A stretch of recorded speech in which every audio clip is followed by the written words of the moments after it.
जय हिंद प्यारे बच्चों, कैसे आप सभी। Chapter 6 tissue class 9 MCQ series में स्वागत है।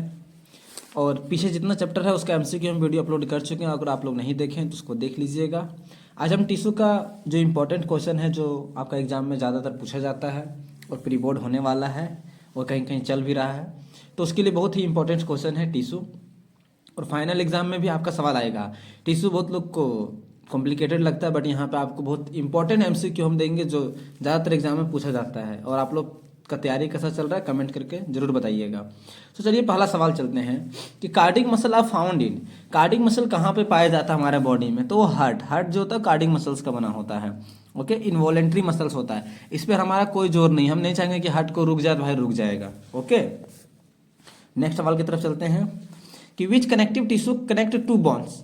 बॉन्स को कनेक्ट करने वाले दो टिश्यू उसको क्या कहते हैं? लिगामेंट कहते हैं।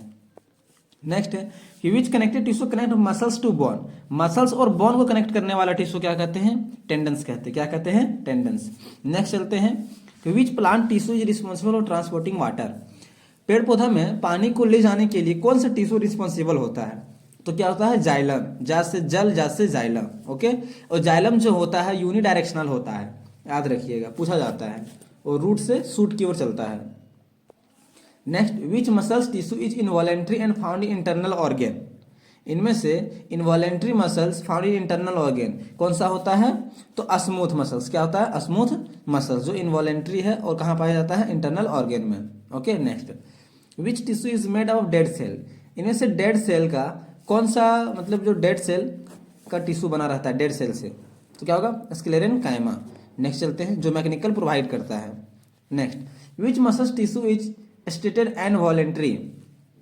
स्टेटेड एंड वॉलेंट्री कौन सा मसल्स का जो टिश्यू होता है वो कौन सा होता है? Skeletal. Okay, skeletal muscles are striated and under voluntary control. हम चाहेंगे तो उसको कंट्रोल कर सकते हैं, हम मोड़ेंगे तो मुड़ेगा, नहीं चाहेंगे तो नहीं मुड़ेगा। ओके, नेक्स्ट चलते हैं, which of the flowing tissue is involve in photosynthesis.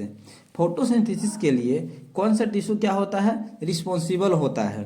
तो कौन सा टिश्यू रिस्पॉन्सिबल होता है? तो कोलोरेन कायमा। कोलोरेन कायमा। नेक्स्ट चलते हैं, which plant tissue is meristematic. Plant का कौन सा टिश्यू मेरिस्टेमेटिक होता है? तो मेरिस्टेम, जो क्या करता है? प्लांट का सेल को डिवाइड करने में मदद करता है और प्लांट को ग्रोथ करने में वो मदद करता है। चलते हैं नेक्स्ट तरफ, which of the following is simple permanent tissue. Simple permanent tissue कौन सा है? तो क्या होगा? पैरेन कायमा, जो सिंपल परमानेंट टिश्यू के श्रेणी में आता है। नेक्स्ट सवाल की तरफ चलते हैं कि which connective tissue act as a shock absorber between two bones. दो हड्डी के बीच में शॉक झटका में एब्जॉर्ब करने के लिए कौन सा टिश्यू होता है? कार्टिलेज। कार्टिलेज कहाँ पाया? जैसे हमारा जो कान है वो कार्टिलेज का बना होता है। ओके, नेक्स्ट चलते हैं, which of the following is not a connective tissue. इनमें से कौन सा कनेक्टिव टिश्यू नहीं है? बोन है, ब्लड है, लिगामेंट है, मसल्स नहीं है। ओके, नेक्स्ट सवाल, which tissue in animal help movement. इंसान के अंदर हेल्प इन मूवमेंट, मतलब मूवमेंट के लिए कौन मतलब मदद करता है? तो मसल्स करता है। कौन? मसल्स। नेक्स्ट सवाल, which tissue help in transmitting message in the body. हमारे बॉडी में मैसेज को ट्रांसफर करने के लिए कौन सा टिश्यू काम आता है? तो nervous tissue. Okay, next, which of the following is a protective tissue in plant. Plant में प्रोटेक्टिव टिश्यू के तौर पे कौन काम करता है?